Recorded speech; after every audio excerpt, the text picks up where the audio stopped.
నమస్తే, నేను మీ పద్మావతి. ఈరోజు మనతో పాటు దైవజ్ఞ బ్రహ్మశ్రీ వీరాపురం సుబ్రహ్మణ్య స్వామి గురువుగారు ఉన్నారు. మరి ఆయనతో మాట్లాడేద్దాం. నమస్కారం గురువుగారు. శుభాశీస్సులండి. గురువుగారు, వృశ్చిక రాశి వారికి చూసుకున్నట్టయితే కనుక వీరికి మే నెలలో గోచారం ప్రకారం అసలు ఏ విధంగా ఉంటుందంటారు? దాంతో పాటుగా వీరు ఎటువంటి విషయాల్లో జాగ్రత్త పట్టించాలి అంటారు? మంచి విషయాలే. వృశ్చిక రాశి వారికి వృశ్చిక రాశి వారికి వచ్చేటప్పటికి జన్మ నక్షత్ర ప్రకారంగా కానీ ఎవరికైనా సరే అంటే మామూలుగా చాలామంది పేర్ల ప్రకారంగా కూడా చూసుకుంటూ ఉంటారు. అంటే జన్మ నక్షత్రం ఒకటి, పేరు ఇంకొకటి.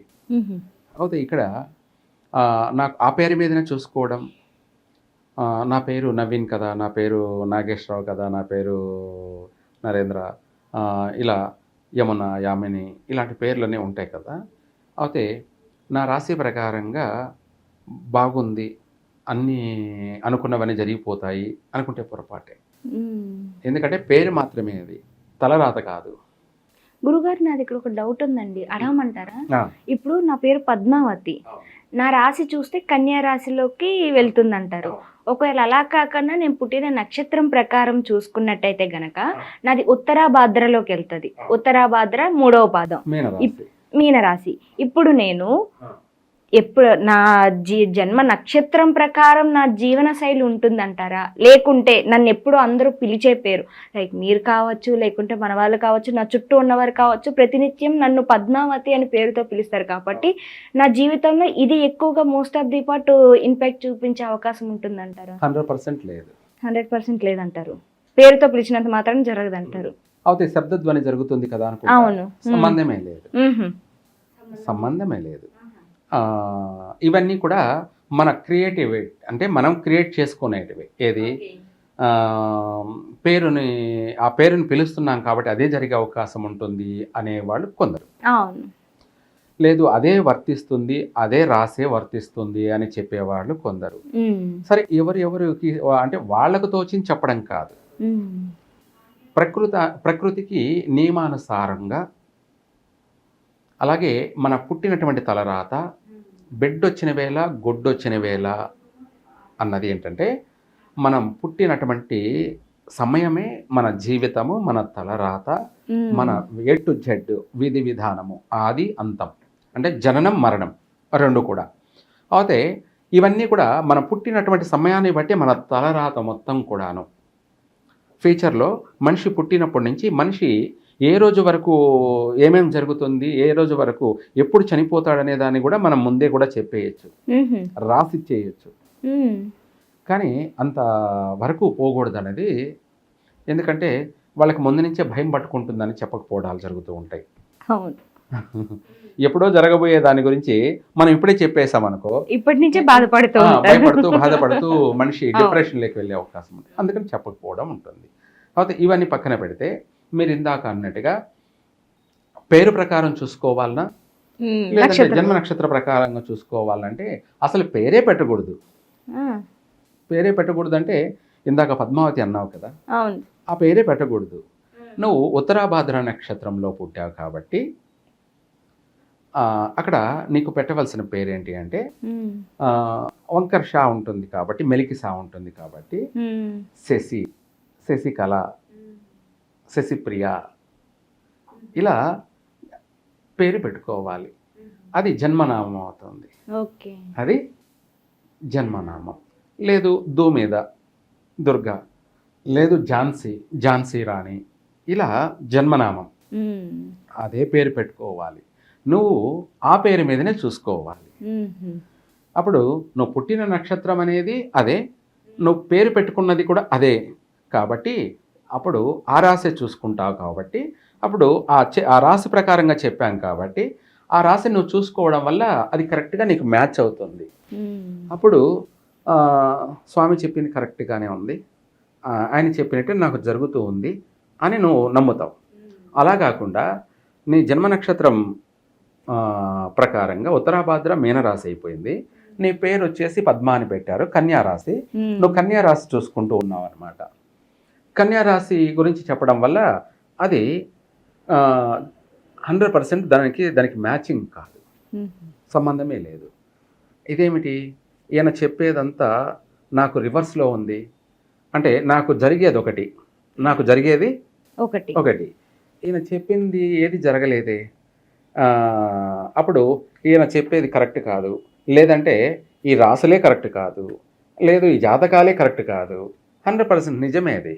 ఎందుకంటే తప్పు నీది, అందరినీ తప్పు పట్టాల్సింది వచ్చింది. ఎందుకంటే ఇక్కడ పుట్టిన తలరాతి వేరు, నువ్వు చూసుకుంటున్న అది వేరు.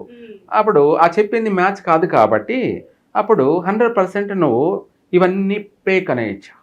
అంతే అంటారు. 100% అంతే. ఇందులో గ్రహించాలి ఏమిటి, ఆయన చెప్పింది ఏంటి, అది మనకు మ్యాచ్ అవుతుందా కాదా, ఇది మన జన్మ నక్షత్ర ప్రకారంగానేనా, అంటే మన తలరాతకు సంబంధించింది ఇదేనా కాదా అనే దాన్ని కూడా నువ్వు నిర్ధారణ చేసుకోవాలి. అంతే తప్ప నీకేదో పేరు పెట్టారని ఆ పేరు ప్రకారంగా రాసి చూసుకున్నావంటే అంతకంటే మించిన మూర్ఖులు ఇంకెవరు ఉండరు. అవును. రెండోది వచ్చేసి పుట్టినప్పుడే పేరు ఎవరికి ఇష్టం వచ్చినట్టు వాళ్ళు పెట్టుకుంటుంటారు. ఇంకా చెప్పాలంటే పూజారులు కూడా జన్మ నక్షత్ర ప్రకారంగా చెప్పరు, ఏదో ఒకటి దేవుడి పేరు చెప్పడమో లేకపోతే ఇంకోటో ఏదో ఎవరికి ఇష్టం వచ్చిన వాళ్ళ పేర్లు చెప్పడం కూడా జరుగుతుంది. ఎక్కువ శాతం ఏంటంటే పుట్టిన నక్షత్ర ప్రకారంగానే పేరు పెట్టాలి. ఆ నక్షత్రం ఉన్నది అందుకే, మనం పుట్టింది కూడా అందుకే. కాబట్టి దానికి ప్రమాణం అనేది ఇదే. ప్రమాణం ఏదానికైనా ప్రమాణం కావాలి. ఆ ప్రమాణం ఏమిటి అంటే మనం పుట్టిన సమయ ప్రకారంగా పేరు పెట్టారా లేదా, రాశి ప్రకారంగా కూడా అన్ని లెక్కలు మొత్తం టోటల్ భూత భవిష్యత్ అంతా కూడా వచ్చేస్తుంది. ఆ విధంగా మనము తప్పు చేయకూడదు, అలాగే అందరినీ తప్పు పట్టకూడదు. చెప్పేది కరెక్టే కానీ వినే దాంట్లోనే లోపం ఉంది, తెలుసుకోవడంలోనే లోపం ఉంది అని అర్థం. కాకపోతే మొత్తం మీద వృశ్చిక రాశి వారికి చూసుకునేటప్పటికీ ఈ నెలలో వృశ్చిక రాశి వారికి అన్ని విధాలా పర్వాలేదు. అన్ని విధాలా పర్వాలేదు అంటే ఏంటంటే ఆర్థిక రీత్యా పర్వాలేదు, అలాగే అనుకున్న పనిలో బాగానే ఉంటాయి. అయితే బయట వీళ్ళు పులి, ఏమిటి బయట పులి ఇంట్లో పిల్లి, బయట కాదు బయట పులి, ఇంట్లో పిల్లి అన్నట్టుగా పాపం వీళ్ళు బయట గాంభీరత్వం, రిచ్ మాటలు, రిచ్ పర్సన్, అన్నిట్లో కూడా ఒక గొప్ప హోందాతనంగా నడుచుకోవడము, గాంభీరత్వాన్ని ప్రదర్శించడము, అన్నిటినీ కాపాడే మనస్తత్వం, కాపాడే లక్షణాలు, అన్నిటినీ సేవింగ్ చేసేటువంటి నడవడిక, బిహేవియరు. అందరూ చూసేవాళ్ళు ఏంటంటే మా కోసమే పుట్టాడు ఈయన అన్నట్టుగా ఉంటుంది. రెండోది ఈయనలో ఏదో తెలియనటువంటి సబ్జెక్ట్ ఉంది, మెరాకిల్. ఈయన వల్ల మనకి ఏదన్నా ఉపయోగం, లాభం ఉంటుందని 10 మంది వాళ్ళని నమ్ముకోవడం, 10 మందికి కూడా మాట ఇవ్వడం. ఆ విషయాల్లో మాట ఇచ్చేటప్పుడు ఆచితూచి మాట ఇవ్వాలి ఎదుటి వాళ్ళకి. ఓకే. ఆ మాటను కోల్పోయే అవకాశం ఉంది ఈ రాశి వారికి మే నెలలో. అలాగే గృహయోగం ఉంది, వాహన యోగం కూడా ఉంది, గృహయోగము ఉంది, ఆభరణాలు కొనేటువంటి బంగారం కానీ వస్తువులు కానీ ఇటువంటి యోగాలు కూడా ఉన్నాయి. అయితే కొన్ని విషయాలలో మాత్రం జాగ్రత్తగా నడుచుకోవాలి. ఏ విషయాలు అంటారండి? ఇంట్లో భార్యాభర్తల విషయాల్లో కొంచెం ఓర్పు, ఓపిక ఉండాలి. లేదంటే ఇంట్లో కుటుంబ సభ్యులతో శత్రుత్వం, విరోధాలు, అనుకోకుండా ఊహించినటువంటి సంఘటనలు కూడా జరిగే అవకాశం ఉంది. అంటే ఒకరిపైన ఒకరు దాడి చేసుకునేటువంటి అంతవరకు పోయే తీవ్రమైనటువంటి నష్టాలను కలగ చేసుకునేటువంటి సమస్యలు కూడా ఉన్నాయి. అది అందుకనేసి ఓర్పు అవసరం, సహనం అవసరం. వీళ్ళకు ఊరికే బుసలు కొట్టడం కూడా ఉంటుందన్నమాట. పాములాగా ముక్కు మీద కోపం ఎక్కువ అవుతుంది. ఓర్పు అనేది కోల్పోయే అవకాశం ఉంది, సహనాన్ని కోల్పోయే అవకాశం ఉంది. అంటే అన్ని మాటలు కూడా కఠినమైన మాటలు వచ్చే అవకాశం ఉంది, బూతులు మాట్లాడే అవకాశము ఉంది, ఇంట్లో ఎవరిని లెక్క చేయకపోవడం కూడా అనే అవకాశము ఉంది. అలాగే చేసే ఉద్యోగంలో కూడా చాలా జాగ్రత్తగా నడుచుకోవాలి.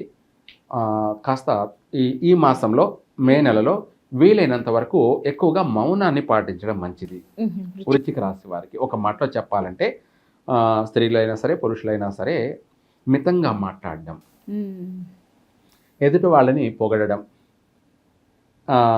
ఎదుటి వాళ్ళని ఇంప్రెస్ చేయడం మాత్రమే ప్రయత్నం చేయాలి. ఎవరిని హర్ట్ చేయకుండా ఉండాలి. అంటే మాట తీరు వల్ల వీళ్ళు నష్టపోయే అవకాశం కూడా ఉంది. పనులని మధ్యలోనే ఆగిపోయేటువంటి సమస్యలు ఏర్పడే అవకాశం ఉంది. ఏది ఏమైనా కూడా తన కోపమే తనకు శత్రువు, తన కోపమే తనకి శత్రువు అనేది ఈ మాసంలో ఎక్కువగా వీళ్ళ ఎదుగుదలలో ఆటంకాలు ఏర్పడే అవకాశం ఉంది. భార్యాభర్తల మధ్య గొడవలు పడుకోవడం, ఎడబాట్లు జరిగే అవకాశం కానీ, లేదంటే విడిపోయేటువంటి సమస్యలు కానీ జరిగే అవకాశం ఉంది. ఇంకా చెప్పాలంటే అది కాస్త కోర్టు వ్యవహారాల దాకా పోయేటువంటి సమస్యలు, పంచాయతీలు, ఇటువంటి సమస్యలు కూడా ఉన్నాయి. సంతాన విషయంలో కూడా చాలా జాగ్రత్తగా వ్యవహరించాలి. సంతాన విషయంలో గర్భవతిగా ఉన్నటువంటి స్త్రీలు ఏంటంటే అధికంగా వేడి వస్తువులు తినకపోవడం, అంటే బాడీ హీట్ అయ్యేటువంటి వస్తువులు తినకపోవడం, చల్లని వస్తువులు తినడం, ఎక్కువగా ఫ్రూట్స్, కుంకుమ పువ్వు, ఇటువంటి అన్నీ కూడా మంచి మంచి పదార్థాలను తినడం, ఆరోగ్యాన్ని కలగచేసేటువంటి ఏదైనా తీసుకోవడం. ఇదే కాకుండా ఎక్కువగా దైవారాధన, అంటే ఈ రాశి వాళ్ళు సుబ్రహ్మణ్య స్వామిని ఆరాధించడం, పూజించడం. సుబ్రహ్మణ్య స్వామికి ఏమిటి అంటే ఇంట్లోనే చేసుకోవచ్చు, లేదంటే గుడికైనా వెళ్ళి చేసుకోవచ్చు. ఎక్కువగా వీలైనంత వరకు పొద్దున పూట కానీ, లేదంటే సాయంత్ర సమయంలో కానీ సుబ్రహ్మణ్య స్వామి అష్టోత్తరం చదవడం కానీ, లేదంటే వల్లి అష్టోత్తరం కానీ, లేదా దేవసేన అష్టోత్తరం కానీ, లేదా ముగ్గురి ఉన్న అటువంటి అష్టోత్తరం చిన్న చిన్న బుక్కులు దొరుకుతాయి. అష్టోత్తరం తెచ్చుకొని దీపారాధన చేసుకొని అక్కడ కూర్చొని అష్టోత్తరం పఠించడం వల్ల వీళ్ళకు సంతాన విషయంలో నష్టం జరగదు. ఇంకా కూడాను చక్కగా ఆర్థిక పరంగా బాగుండడానికి, ఆరోగ్యపరంగా బాగుండడానికి, సర్వకార్య సిద్ధిరస్తు అన్నట్టుగా అన్ని విషయాల నుంచి వీళ్ళు బాగుపడడం కోసం ఓం కార్తికేయాయ విద్మహే వల్లీనాథాయ ధీమహి తన్నో నాగః ప్రచోదయాత్ అని ఈ మంత్రాన్ని ఉదయము సాయంత్రం పఠించడం వల్ల వాళ్లకు మంచి సంతాన ప్రాప్తి కలుగుతుంది, పుత్ర సంతాన ప్రాప్తి కలుగుతుంది. ఎటువంటి నష్టము లేదు, ఎటువంటి అనారోగ్య సమస్యలు లేకుండా మంచి ఆరోగ్యవంతమైనటువంటి పుత్ర సంతాన ప్రాప్తి కలిగే అవకాశం ఉంది. ఇంకా చెప్పాలి అంటే ఈ రాశి వారికి ఆడపిల్ల పుడితేనే కలిసి వచ్చే అంశాలు ఎక్కువగా ఉంటాయి. వృశ్చిక రాశి వారికి మగపిల్లవాడు పుట్టాడనుకోండి, బాగా నష్టాలు పాలయ్యే అవకాశము ఉంటాయి. ఆర్థిక నష్టాలు కావచ్చు, లేదంటే ఆరోగ్య నష్టాలు కావచ్చు. అది కాకపోతే స్థాన చలనాలు అంటే ఉద్యోగం చేస్తుంటే అక్కడి నుంచి వేరే చోటికి, లేదు సంసారం ఒక చోట కాకుండా ఇంకో చోటికి మారిపోవడం, ఇలాంటి ఏదైనా స్థాన చలనాలు జరగడం కానీ, ఇటువంటి అనేకమైనటువంటి ఇబ్బందులు ఎదురయ్యే అవకాశం కూడా ఉంటుంది ఈ వృశ్చిక రాశి వారికి. ఆడపిల్ల కానీ పుట్టిందనుకోండి, అడుగడుగునా వీళ్ళకు ప్రతిదీ కలిసే వస్తుంది. కష్టకాలంలో కూడా వీళ్ళు సుఖంగానే జీవిస్తారు. పుట్టినది లక్ష్మీదేవి అని అర్థం అన్నమాట. ఆ విధంగా అన్నింటి అభివృద్ధి చెందే అవకాశాలు కూడా ఉంటాయి.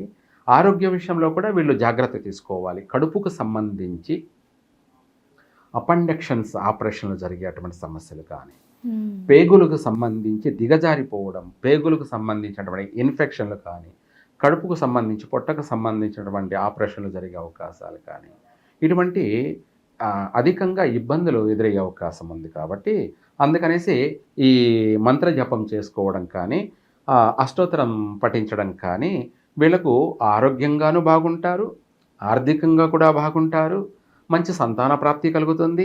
అన్ని రంగాలలో కూడా రాణించడానికి ఈ పరిహారం కూడా చేస్తుంది.